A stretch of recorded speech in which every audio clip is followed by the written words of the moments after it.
I've been taking French since I was 13. I've always wanted to go to France and finally got the opportunity the fall of my junior year. My host family lived in Talent, which was not in the city, the Centreville. And so it was about a 30-minute bus ride back home every day. So I was able to interact with a number of different folks on the bus and in the city or even at the university. So all throughout my experiences learning about French culture and the French in general, I was told that the French are very, cold, disrespectful, and rude, and weren't too fond of Americans. So I already had some preconceived notions about the French before I even arrived. And when I arrived in France, I automatically threw those perceptions and those assumptions onto pretty much every French person that I met. So like the first month and a half, every single time somebody was quote unquote rude to me or disrespectful to me, I said, "Oh, that's just the French being French." I fortunately had some family in a city called Rennes, which wasn't too far from Dijon, a few hours from there.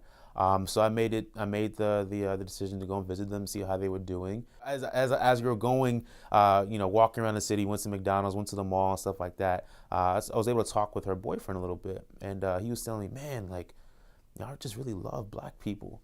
And I said, "What? Are you serious?" And he said, "Yeah, man, just black Americans. I just love their culture, love hip hop culture, and I just want to know more."